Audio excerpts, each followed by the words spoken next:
블로그 글을 매일 쓰는데 방문자 수가 그대로라면 한번 생각해 봐야 합니다. 단기간에 일 방문자 수를 1000명 이상 만드는 방법에 대해서 이야기를 해드릴게요. 블로그 일 방문자 수를 높이는 방법에는 여러 가지가 있지만 일단 종류를 나눠볼게요. 크게 두 가지로 나눌 수 있어요. 첫 번째, 단기적 키워드 활용하기. 단기적 키워드를 활용하는 방법은 이미 많이 알고 있듯이 방송 이슈, 즉 연예, 드라마, 영화 이런 등의 방송 이슈를 활용하는 부분.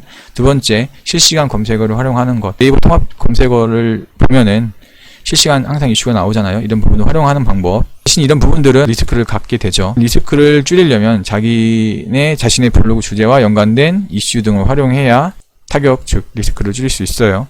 두 번째로는 장기적 키워드 활용하기, 즉 블로그 주제와 관련된 키워드 중에서 조회수가 높지 않더라도 경쟁률도 작은 것, 즉 굉장히 작은 것을 쌓아간다고 생각하면 돼요.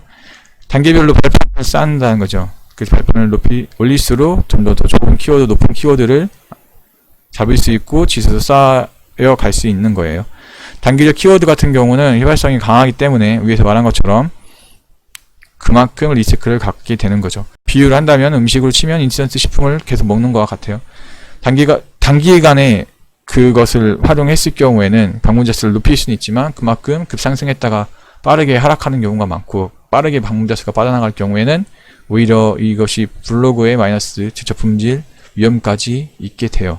장기적 키워드는 휘발성은 덜하나 잘 찾아내야 된다는 부분이 있어요. 즉 블로그 지수가 좋지 않으면 다른 블로그한테 키워드를 빼앗길 수가 있죠. 즉 순위가 밀리는 거예요.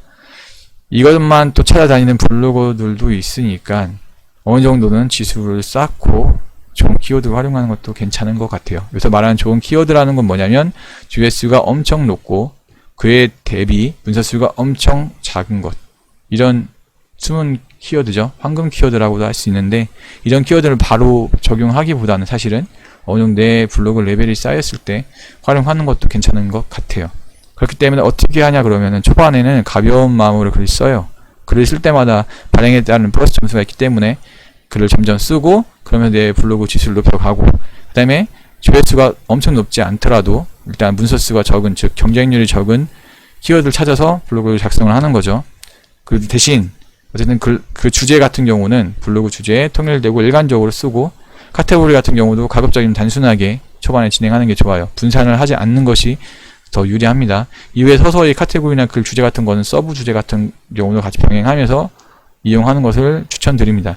이것도 뭐 방향성에 따라 다르지만 만약에 뭐 인플루언스 같은 걸 지원하고자 한다면은 서브 주제 같은 것보다는 오히려 단일 주제로 하는 것이 더 유리하겠죠. 어쨌든 이런 부분 이해를 들면은 왜 서브 주제를 하느냐, 일단은 글감을 찾기가 사실 수월치 않고, 그 다음에 글을 계속해서 오랫동안 블로그 운영하면 유지하려면은 이런 부분이 유리하고, 두 번째로는 키워드 단가 때문에 그래요.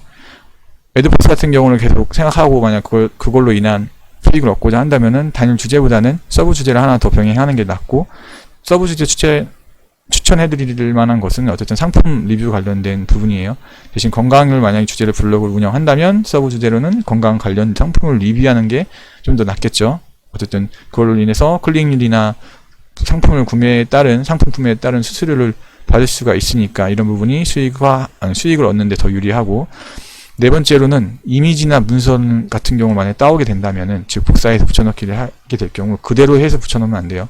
그렇게 했을 경우에는 유사 문서에 걸릴 수 있고, 유사 문서에 걸리지 않는다 할지라도 플러스 점수가 약하거나 아니면 아예 마이너스 점수를 얻을 수 있기 때문에 안 쓰니만 못하게 되는 거죠. 그러니까 이미지는 가급적이면 유튜브나 기타 영상 캡처를 활용할 경우는 재가공을 해서, 즉 밝기, 채도, 뭐 사진 같은 여러 가지 바꿀 수 있죠. 그렇게 해서 다시 재가공을 하는 것을 추천드리고, 기사글 같은 경우를 만약에 정보성 글을 짜집기 할 때는 믹스를 해야 돼요. 기사글을 쓰면은 사실 안 되죠. 원칙은 저작권이 있으니까 조심해야 되고, 글을 이렇게 하는 건 괜찮죠. 기사글을 여러 개의 기사를 참고해서 충분히 숙지하고 그에 따라 거기에 자기의 의견이나 생각을 집어넣어서 믹스한다면은 괜찮죠. 그렇게 해서 글을 작성하는 것은 좋은 방법 중에 하나인 것 같아요.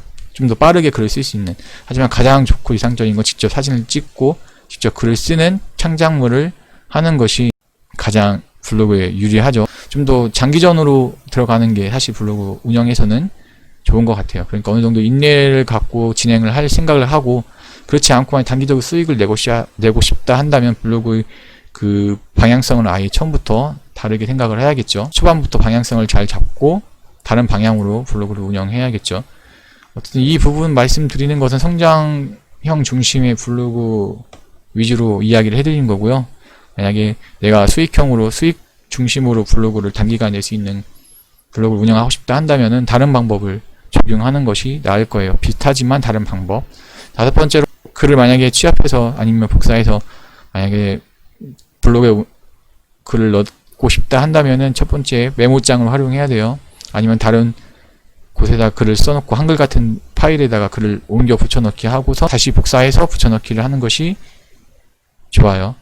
마지막으로 처음 블로그를 진입한 사람들 같은 경우에는 특히나 더 서로 이웃이나 이웃 활동을 통해서 플러스 점수를 높이는 것을 추천드립니다. 일단은 초반 블로그 진입하면은 내 블로그 지수를 쉽게 알기도 어렵고 어느 정도 그 키워드에 맞는 글을 쓰기도 쉽지 않기 때문에 우선은 플러스 점수를 높이고 내 블로그 지수를 높일 수 있는, 좀 더 내가 나중에 블로그를 운영할 때 유리하게 할 수 있는 방법 중에 하나가 서로 이웃 등 즉 이웃 활동을 통한 플러스 점수를 높이는 방법입니다. 이것을 했을 경우에 좀 더 글을 단기간에 빠르게 블로그를 성장시킬 수 있습니다.